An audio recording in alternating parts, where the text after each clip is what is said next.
സ്ത്രീകൾക്കെതിരെ നടക്കുന്ന അതിക്രമങ്ങൾ ഇല്ലാതാക്കാൻ കാഴ്ചപ്പാടിൽ മാറ്റം വരണമെന്ന് വനിതാ കമ്മീഷൻ അധ്യക്ഷ advocate P Sathidevi Calicut press ക്ലബ്ബിൽ പോഷ് ആക്ട് 2013 സെമിനാർ ഉദ്ഘാടനം ചെയ്യുകയായിരുന്നു അവർ. സാക്ഷരത കൈവരിച്ചതിൽ നമുക്ക് അഭിമാനിക്കാമെങ്കിലും ആ സാമൂഹ്യാന്തരീക്ഷത്തിന് പോറലേൽപ്പിക്കുന്ന പലതും ഇന്ന് നടക്കുന്നുണ്ട്. കേരള വനിതാ കമ്മീഷൻ, കേരള പത്രപ്രവർത്തക യൂണിയൻ, കോഴിക്കോട് ജില്ലാ കമ്മിറ്റിയുമായി സഹകരിച്ച് നടത്തിയ പോഷ് ആക്ട് 2013 സെമിനാർ ഉദ്ഘാടനം ചെയ്യുകയായിരുന്നു അവർ. തൊഴിലിടങ്ങൾ കൂടുതൽ സ്ത്രീ സൗഹൃദമാകേണ്ടതുണ്ട്.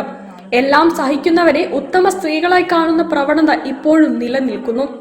തങ്ങൾക്ക് അവകാശങ്ങൾ ഉണ്ടെന്ന ബോധ്യം തൊഴിലിടത്ത് സ്ത്രീകൾക്കും അവർക്ക് പ്രത്യേക പരിരക്ഷയുണ്ടെന്ന ധാരണ സഹപ്രവർത്തകർക്കും ഉണ്ടാകേണ്ടതുണ്ട്. ലൈംഗിക ന്യൂനപക്ഷങ്ങളുടെ അടക്കം അവകാശങ്ങൾ സംരക്ഷിക്കുമ്പോഴാണ് ലിംഗനീതി നടപ്പാകുന്നത്. മാധ്യമ മേഖലയിൽ കൂടുതൽ പെൺകുട്ടികൾ കടന്നുവരുന്നത് അഭിമാനിക്കാവുന്ന കാര്യമാണെന്നും അവർ പറഞ്ഞു.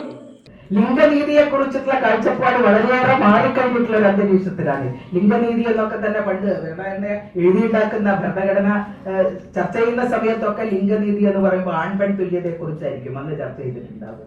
ഇന്ന് ലിംഗനീതി എന്ന് പറയുമ്പോൾ ലൈംഗിക ന്യൂനപക്ഷങ്ങളുടെ അവകാശങ്ങളടക്കം പരിരക്ഷിക്കേണ്ടുന്ന ഇതിന്റെ ആവശ്യകത ചർച്ച ചെയ്യുന്ന ഒരു സമൂഹത്തിലാണ് നമ്മൾ എത്തിച്ചേർന്ന് നിൽക്കുന്നത്. ലൈംഗിക ന്യൂനപക്ഷങ്ങളുടെ അവകാശങ്ങൾ പരിരക്ഷിക്കുന്നതിന് വേണ്ടി ഒരു പോളിസി, ഒരു നയമടക്കം ചർച്ച ചെയ്തിട്ടുള്ള ഒരു സംസ്ഥാനത്താണ് നമ്മൾ ജീവിക്കുന്നത്. കാലിക്കറ്റ് പ്രസ് ക്ലബ്ബിൽ നടന്ന സെമിനാറിൽ press club president EP Muhammad അധ്യക്ഷനായി. ജില്ലാ information officer CP Abdul Kareem, വനിതാ commission PRO GS Vinod, KUWJ സംസ്ഥാന കമ്മിറ്റി അംഗങ്ങളായ രജി R നായർ, MK സുഹൈല എന്നിവർ സംസാരിച്ചു. Legal cum probation officer VL Aneesha class എടുത്തു.